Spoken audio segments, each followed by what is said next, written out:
Samsung top load 4C error వస్తే ఎలా repair చేయాలో ఈ వీడియోలో చూద్దాం. శాంసంగ్ సర్వీస్ వాళ్ళకి కాల్ చేస్తే రెస్పాండ్ కూడా కారు. నేను ఈ వీడియోలో సింపుల్గా 2 స్టెప్స్లో చెప్పేస్తాను. 4C ఎర్రర్ రావడానికి 2 రీజన్స్ ఉంటుంది. ఫస్ట్ రీజన్ వచ్చేసి వాటర్ సప్లై రాకపోవడం. మీ వాషింగ్ మిషన్ బ్యాక్ సైడ్ ఉన్న వాటర్ సప్లై ట్యాప్ ఓపెన్ చేసి వాటర్ ఫ్లో వస్తుందో లేదో ఒకసారి చూడండి, చెక్ చేయండి.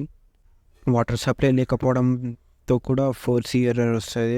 ఒకసారి ట్యాప్ ఆన్ చేసి చూడండి ఒకసారి వాటర్ సప్లై వస్తుందో లేదో. నెక్స్ట్ రీజన్ వచ్చేసి మీ washing machine back side water supply pipe open చేయండి ఒకసారి. యాంటీ క్లాక్ వైజ్ డైరెక్షన్లో ఓపెన్ చేయండి.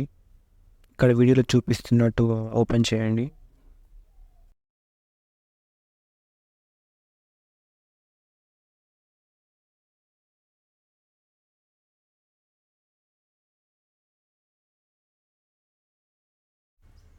ఓపెన్ చేసిన తర్వాత లోపల ఫిల్టర్ లాంటిది ఉంటుంది, స్క్రూతో తీయండి. ఈ వీడియోలో చూస్తున్నట్టు మీ వాషింగ్ మిషన్కి ఏ ఫిల్టర్ ఉంటో ఇక్కడ నాకు ఎల్లో కలర్లో ఫిల్టర్ ఉంది.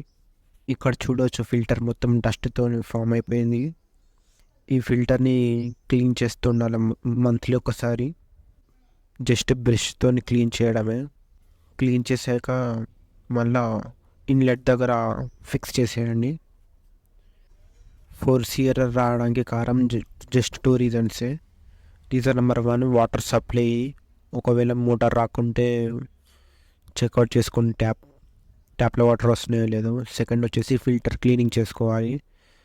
మంత్లీ ఒక్కసారి ఫిల్టర్ క్లీనింగ్ చేస్తూ ఉండాలి. డస్ట్ ఫామ్ అవుతుంటుంది, దీనివల్ల వాటర్ సప్లై లోపలికి పోదు.